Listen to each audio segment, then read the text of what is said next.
Hi guys. I've had this idea kicking around in my head for a while, and I think it's finally time I shared it with you.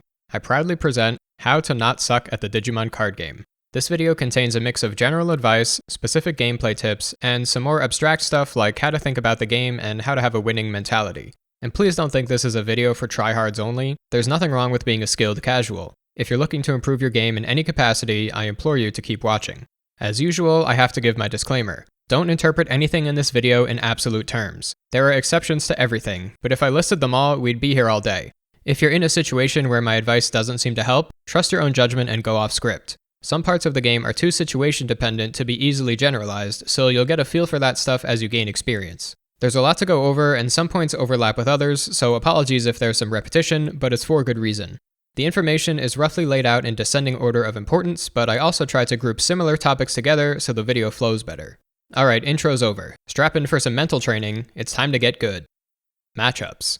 Knowing matchups is by far the most important factor in playing well and winning games, that's why I put it first. If you take one thing away from this video, it should be to know your matchups. If you know how your opponent's deck works, you can play proactively instead of reactively. Knowing their game plan, key cards, how fast they can build and rebuild, what kinds of removal and protection they have access to, etc. will help you know what to expect so you can plan accordingly. Anyone who's encountered a deck they're not familiar with knows how much guesswork is involved, and you'll often play right into the opponent's hands without even knowing. Now obviously, knowing every matchup in the game top to bottom isn't practical, but it only takes a few practice games to get a big picture idea of what works and what doesn't. Of course, if you want to be versed in the finer details, you'll have to invest more time, but any amount of practice is leagues better than going in completely blind. Pretty much every part of the strategy of this game has a matchup component to it, so I'll be bringing it up a lot throughout the video where applicable. Practice. Second to knowing your matchups is, of course, practice. They really go hand in hand, you can't have one without the other. The most common advice I give is simply to play as much as you can. The more you play, the more you'll develop a good sense for the game through trial and error. Over time, this will result in finding better lines and evaluating the board more accurately. Trust me when I say that there's no substitute for experience. You have to put in the time if you want to be a strong player. But beware, don't fall into the trap of thinking that playing lots of games is the only requirement for getting better. We all have that one friend who's still somehow silver rank in League of Legends despite playing since 2012.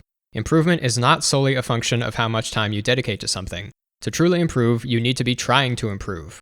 Treat every game as a learning experience, constantly analyzing your own plays, looking for where you went wrong, and carrying that knowledge into the future so you don't repeat your mistakes. While practicing with casual games is totally fine, if you plan on competing, you'll have to turn up the intensity. To practice for competitive play, emulate a tournament environment by playing best of 3 with a 45-minute clock and no takebacks. Play out your combos in full even if you have an easy victory. This helps reinforce your lines and is necessary practice for finding optimal plays when your victory isn't so easy.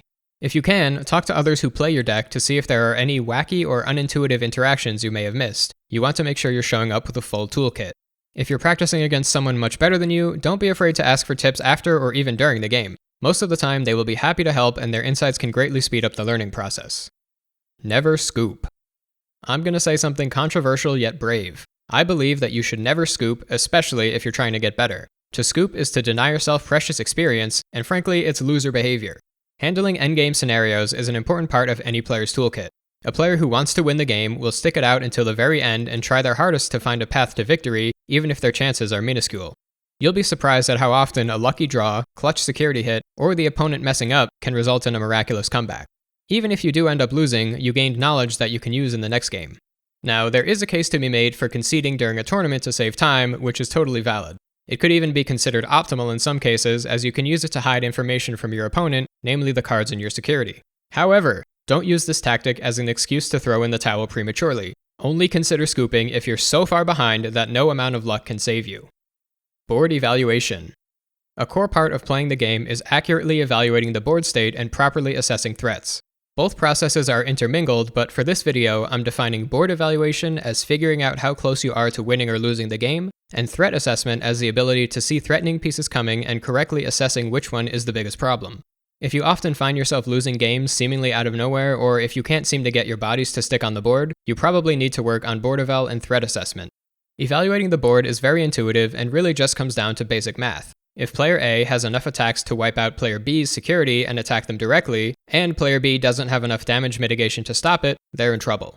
Working out attacks minus blocks is not a perfectly trustworthy calculation, of course, since many decks have ways to create and/or prevent attacks out of nowhere, so you have to expect the unexpected to a certain extent. Matchup knowledge will help you anticipate these surprises and plan around them more effectively than just guessing or hoping they don't pop up. So you've done your quick math and assessed the board. What do you do with this information? If you're ahead and have lethal, it's a good time to push your offense if you're confident you can win. If you don't, try to keep your advantage while looking for a better opening. If you're behind but not in immediate danger of losing, you can spend time setting up or rebuilding, but be quick about it. If you're under pressure, staying alive is your top priority. Now's the time to cook up a play that'll keep you in the game. If nothing much is going on because it's still early, you can set up, search, or go for chip damage until you're able to reach a more favorable position. If neither player is decidedly ahead, well, all I can say is that you need to try to gain the upper hand. Usually games don't stay even for very long, so be careful because things can snowball quickly. Threat assessment. Let's move on to threat assessment.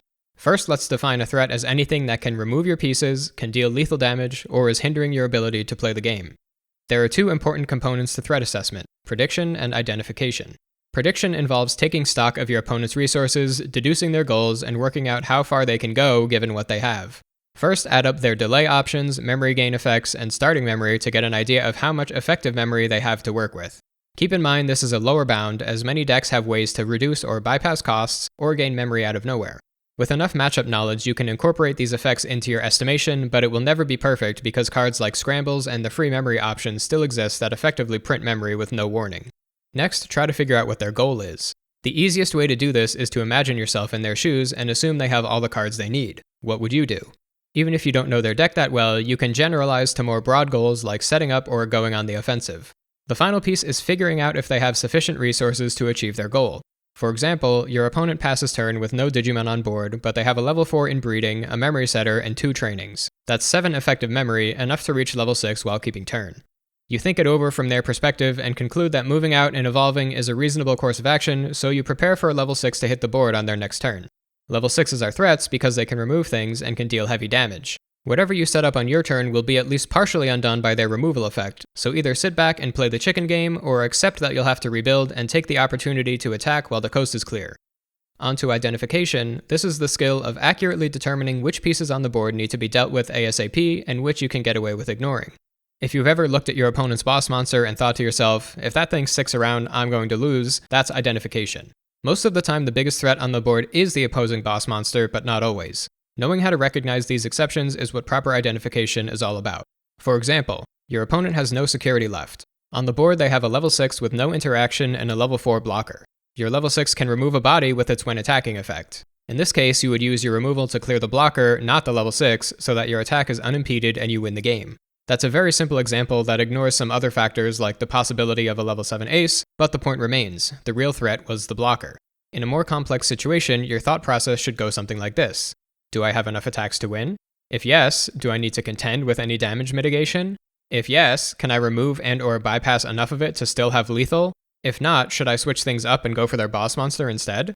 Other examples of things you might want to focus on over the opponent's boss monster are floodgates that turn off your entire deck, or ace targets that are threatening to ruin your day. To conclude this section, let me reiterate that playing proactively is so much better than playing reactively. Always be thinking one step ahead and always assume the opponent has every card they need. Preparing for the worst case scenario will pay off if it comes to pass, and if it doesn't, then you'll be better off than you thought. Risk assessment.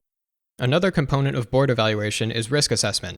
Trying to win the game is inherently risky because in order to win, you have to attack, and attacking risks giving your opponent free value from security or getting aced. Because of this, properly assessing the risk level of your attack is paramount to making good decisions in Digimon. The name of the game here is minimizing risk, not eliminating it altogether, something that's generally slow and often just not practical. Here are some things you can do to mitigate risk. Play around the ace. Getting aced is much worse than it was back in BT14, since ace cards are no longer restricted to only punching down. If you get aced now, you're going to lose your stack, and if it's later in the game, probably the game as well. Knowing the matchup will give you a good idea of which, if any, ace cards your opponent may be running. Know your DP thresholds. This is important for maximizing your chances of surviving security battles. Level 5, 6, and 7 Digimon generally top out at 8k, 13k, and 16k DP respectively, so you'll want to be at 9k, 14k, or 17k, depending on how big of a risk you're willing to take. Once again, matchup knowledge is critical for knowing the exact thresholds. Attacking with less than 9000 DP is generally unsafe, so make sure you can afford to lose that attacker. You may also want to attack with your smaller, expendable bodies first to clear out any high DP Digimon, reducing risk for your main attacker if you're lacking adequate DP or protection. Set up an OTK. Instead of attacking over multiple turns, you can try to set up your board such that you win in one turn, preventing your opponent from utilizing any free value that comes out of security. While certainly effective, this is usually only an option if you're already ahead.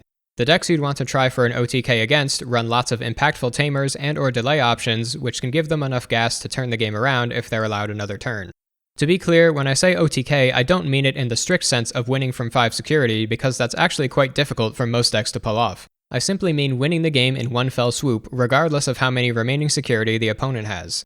I find that OTKing from 4 security is a nice sweet spot between consistency and risk mitigation. Many decks can OTK from 4 pretty reliably, and at most you're giving away one piece of free value, which is a pretty low risk all things considered. Understand the chicken game.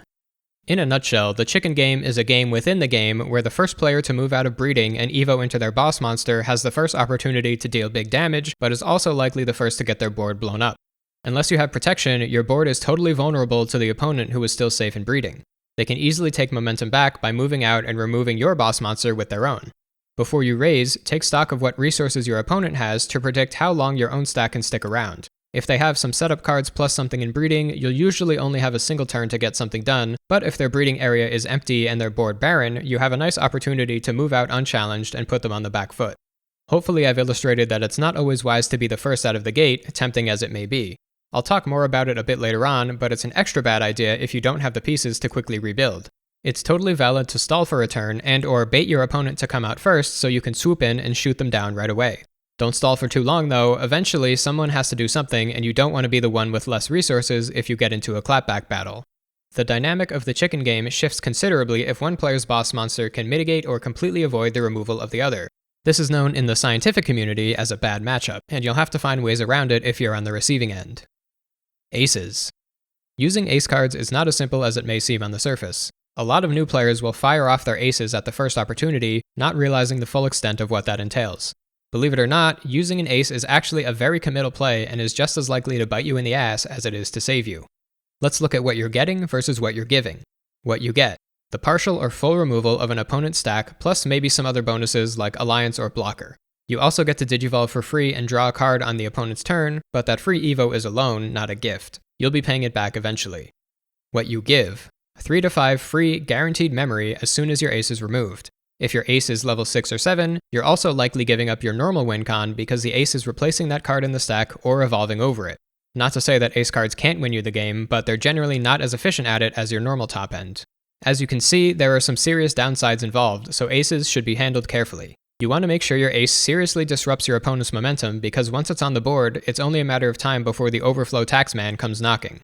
The ideal time to use an ace is, ironically, when you're already ahead. When you're ahead, your opponent likely has less resources than you, so it will take them longer to rebuild, and forking over some free memory won't hurt as badly either. Now, I'm not saying to not use aces when you're behind. Absolutely do everything you can to stay in the game. What I am saying is not to ace just because you can. If your opponent is attacking with a level 4 and has nothing else on board, it's probably not the best time. They wouldn't attack like that unless they considered that body expendable. It's not worth putting down a valuable target just to blow up a level 4 that could have been handled by your normal top end anyway. Don't let your opponent play the game. I know this phrase will trigger some people, but fundamentally it's the truth. To win the game, you have to deny your opponent the chance to execute their game plan. As a rule of thumb, you want to keep their board as empty as possible at all times. If you can't clean them out entirely, prioritize removing their key pieces, locking them down with soft removal, or setting up hindrances like big blockers and floodgates. Choking plays a big role here too for obvious reasons. Use the strategies I've gone over to stay one step ahead, play proactively, and come up with the line that leaves your opponent with the fewest options. Memory management. Speaking of shutting the opponent down, something that I think a lot of players don't pay enough attention to is memory management. Games can be won or lost solely on the memory gauge, so you need to know how to work with it effectively. The first and most important part of memory management is choking. You should try to choke your opponent as often as possible, even if you have to deviate slightly from your optimal line to do so. A true choke, i.e. setting the opponent to one memory when they have no back row, is devastating as it very often limits them to just a single action on their turn. Repeatedly choking the opponent will quickly add up to a huge resource and tempo advantage in your favor. Choking is a two-way street, however. Your opponent will always be looking for ways to choke you back. This is why having a way to consistently prevent choking, i.e. a memory setter or +1 tamer, is very important, and even more impactful if you can set one up before your opponent. And before you ask, yes, you still want to choke even if your opponent has delay options. Force them to spend their resources if they want to have a productive turn. If they have a +1 tamer, you guessed it, choke them anyway. They may not start with 1, but 2 is still less than ideal. The bottom line is that you want your opponent to have as few resources as possible. The only time you don't want to choke is if your opponent has a memory setter, in which case you want to pass exactly 3 memory every turn if possible. You're not penalized for passing less, but the idea is that you don't want to be leaving memory on the table if you can help it. And I get it, it's not always possible nor feasible to choke, and that's fine, but it should always be a consideration because of how powerful it is. Part 2 of memory management is the other side of the coin. As much as it's a really good idea to pass as little memory as possible, it's a really bad idea to pass more than 3 memory. With how fast and efficient modern decks are, you're just asking to get blown out if you do this. There are exceptions, however, which I'll go over now. Passing more than 3 on turn 1, for example by playing a memory setter, is acceptable. This is because the opponent won't have seen enough cards, nor will they have any sort of substantial board presence with which to punish you. The second exception is of course if you're about to lose the game. Pretty self-explanatory, you gotta do what you gotta do to stay alive. This isn't permission to pass 10 memory every time you're in trouble though. Passing less will always be to your benefit, especially in dangerous situations. The last exception is if your deck is just like that. Some decks are inherently expensive to operate, so don't feel like something is wrong if a critical part of your engine asks you to commit 6 memory. Card management. Let's move on to the other main resource of the game and talk about card management. A common mistake I see new players make is going for a big play very early on and dumping all their pieces on the board without having the cards to rebuild if things go sideways. Before making a big play, look at your hand and ask yourself what you can do if your board gets wiped. If your answer involves prayer, maybe you should wait until you have a better reserve of cards before going on the offensive. Losing your stack sucks, but losing your stack and being bricked is far worse. If you're gonna go all in, at least do so with knowledge of how your opponent's deck works so you can be reasonably sure your pieces will stick. I also see the opposite error. Holding on to cards when spending them would be better. For example, let's say you have a level 4 in breeding. In hand, you have 2 level 3s, 2 level 4s, and a level 6. Your goal in this situation is to find a level 5 as quickly as possible. What new players will sometimes do in this situation is stay in breeding, afraid to put their resources at risk. The problem with that strategy is that it's fully banking on whatever card is drawn at the start of the next turn. The better play is to move out of breeding so that next turn you can hatch a new egg and use your extra level 3 and 4 to digivolve twice, drawing 2 extra cards. That's 3 draws instead of 1, vastly increasing your chances of finding a level 5 or a card that can search for one. The level 4 you moved out is fully expendable because you have enough cards to make 2 more level 4s before you have to start digging again. In short, don't be afraid to spend your resources. Hanging onto cards for no other reason than, I might need it later, will only slow you down and cloud your judgment. If later never comes, then that card was totally wasted. Use everything at your disposal to advance your game plan, especially when you have multiples of things. Finding outs. So you've evaluated the board, identified the threats, and determined that you're screwed. What now? This is where finding outs comes in. An out is any card that can get you out of the current situation, i.e. something that can prevent you from losing. To be clear, an out is not a static card in your deck. They're context dependent and will differ based on what kind of board and effects the opponent has. For example, Crimson Blaze is a great out when you're staring down 60 Oboromon tokens, but does nothing against a Magnetic Dramon stack that's about to OTK you. Like everything else, finding an out is a skill that can be practiced. To put yourself in the right mindset, think of your deck like a set of tools. Consider all the effects your cards can produce and how you can apply them to solve the problem at hand. More complex situations may call for multiple cards, especially in toolbox decks like Atmon, Adventure, or CS. And yes, hoping your opponent hits a security bomb is a valid out if you truly have nothing left. Just one of the many reasons you should never scoop. Lastly, it's important to not prematurely disregard certain lines because they're dumb. Making wacky suboptimal plays is often necessary when faced with a dire situation. It doesn't make you a bad player. If anything, it shows that you dug deep and found a line that others would have missed. If it works, it works. Don't get caught up in the optics. Rebuilding. Having your board completely scorched is virtually unavoidable nowadays, so knowing how to handle getting back into the game is an important skill to have. Realistically, you have one turn to rebuild, and then you've got to make something happen or you'll lose. Your goal is to be able to move out of raising on the following turn, and to do that, you need to have something in raising, have enough cards to build the stack, and have enough memory to reach your top end. So just slap a level 3 in breeding, play a memory booster 2, and that's it, right? Well, what if I told you that you could do better? What if you could see your demise coming and set up the relevant cards ahead of time? If you notice your board is not long for this world, don't be afraid to drop a delay option to pass the turn over, even if you don't need it right that second. You'll be glad you did once it's your turn again and your stack isn't where you left it. Now you've got a higher chance of successfully getting back into the game due to the extra cards and memory. Trust me when I say that a preemptive boost or training can make a huge difference on the outcome of a game.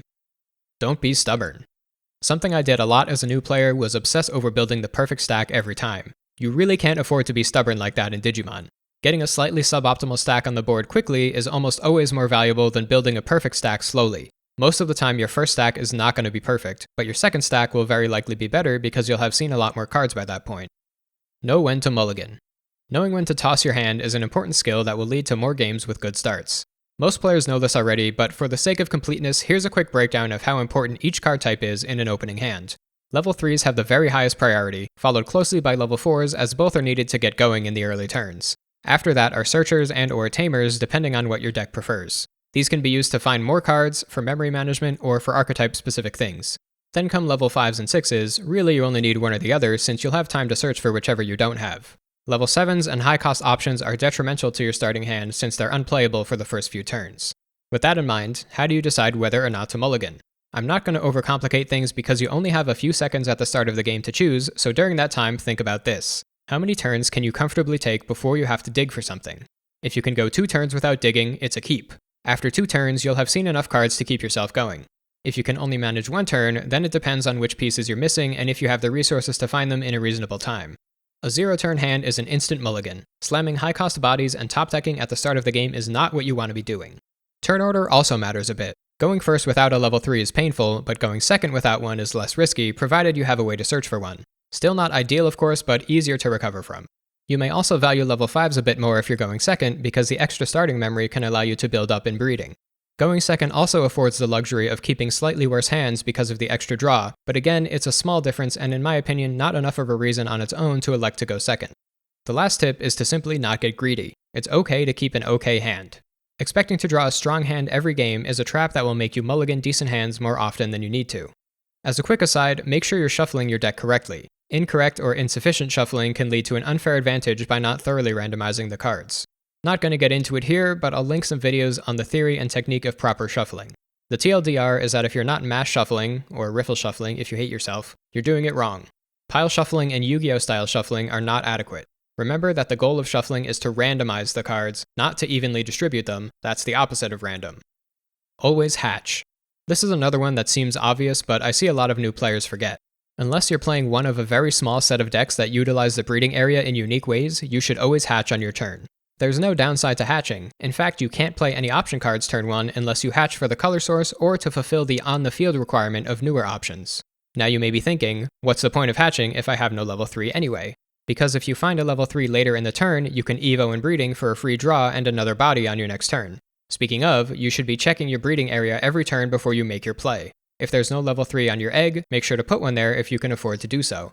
I can't tell you how many times I've been short 1 attack and could have won the game if only I'd remembered to evo in breeding the previous turn. Details matter. Knowing your deck is obviously very important in a card game, but simply having all your effects and lines memorized isn't enough. You should know your cards inside and out, including errata, small details, and edge case interactions. Know which effects are mandatory and which are optional. Not all effects are strictly beneficial, so you should know what you're getting yourself into when you commit to a play. If you don't hold yourself accountable, your opponent surely will. Read the full text of every card. Don't be like me and convince yourself that Promo Shushuman was insane because you didn't read the part that said, delete that token at the end of your opponent's turn. Can you blame me though? It blends in perfectly with the reminder text, it's like they wanted me to skip it.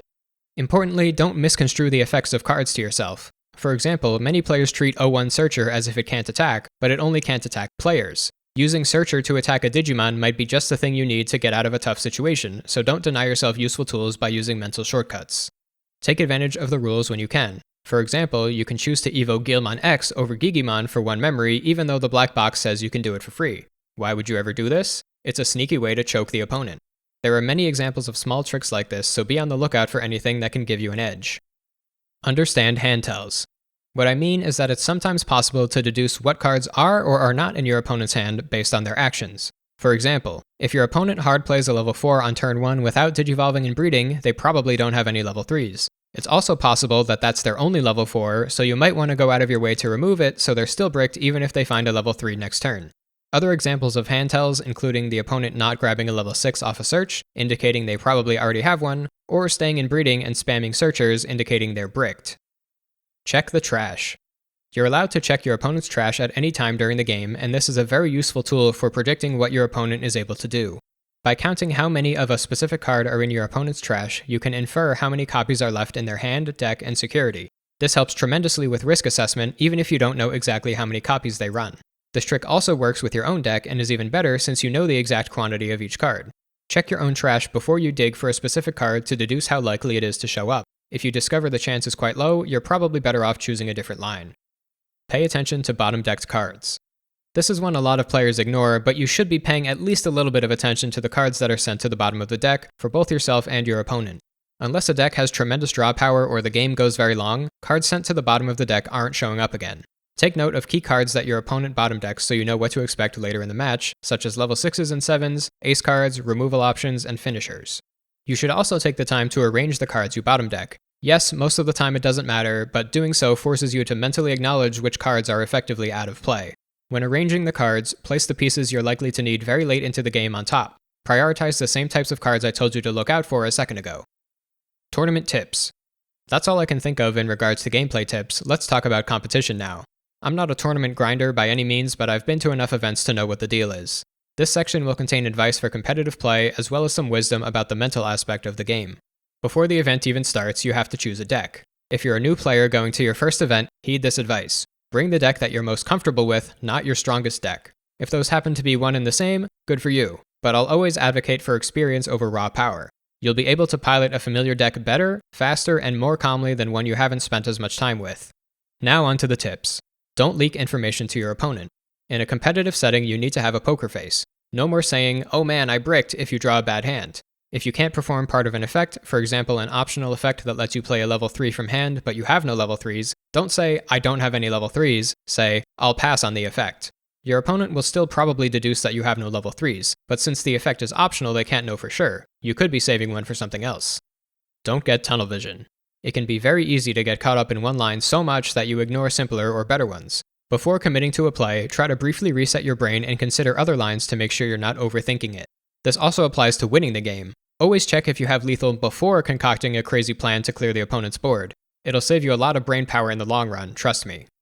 Keep an eye on the clock. 45 minutes is not a lot of time for 3 games. Make sure you're informed of how much time is left. Sometimes you'll have to play quicker than you're used to, so don't get flustered.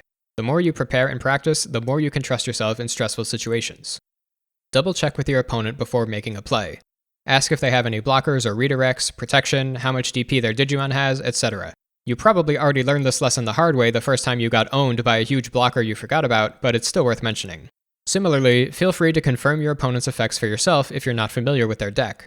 Many players will unintentionally play their cards incorrectly, so don't just take their word that everything they're doing is kosher. If you feel like something is off, read their cards yourself and ask them to explain the sequence of effects. If you're still not sure, call a judge for help or consult an experienced player if you're at a small event with no judges.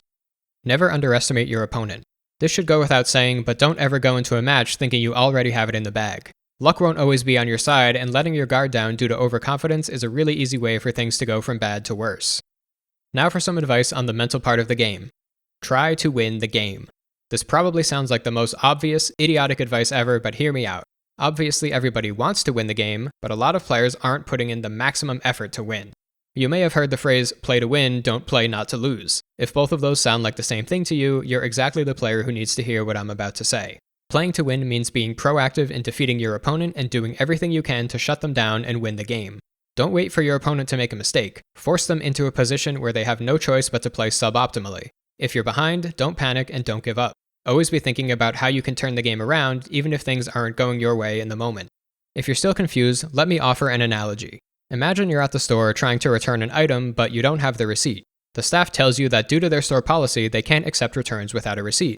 In this situation, playing to win is the equivalent of being a Karen, asking for the manager, and not taking no for an answer. Playing not to lose is saying, understandable, have a nice day, and walking out. Here's the key. Whether or not you're successful in returning the item isn't the point. The point is that you did everything in your power to achieve your goal and didn't back down when faced with resistance. Make sure your mental game is strong. As they say, confidence is key. Believing that you can win is critically important. I truly believe that if you don't think you can win, you've already lost. Expecting to lose is not playing with a clear mind. You'll be playing scared and won't trust your own judgment, opening the door for mistakes and oversights. It doesn't matter if your deck is trash, you have to be confident enough in your own abilities to not fall victim to a losing mindset. Another critical piece of mental game is composure. TCGs are inherently high variance games. There will be lucky games and unlucky games. Sometimes you lose the game solely due to a bad security hit. Sometimes your opponent will high roll and bulldoze you in 2 turns. I know there are a lot of salty gamers out there, I'm not immune to it either, but you can't let stuff like that get to you. Tilting will lead to more mistakes, which will probably make you tilt even more, and so on. Simply lose with grace and go again. You can't afford to bring negative emotions into the next game. Personally, I find that a little bit of banter with your opponent, or simply saying good game, even if you don't mean it, can help relieve some of the tension. Well, that's all I have for you. I know you learned something. I've wanted to make this video for a long time, and I'm glad it's finally done. If you have any further questions, feel free to leave them in the comments. Thanks again for your continued support, and I'll see you in the next one. Bye!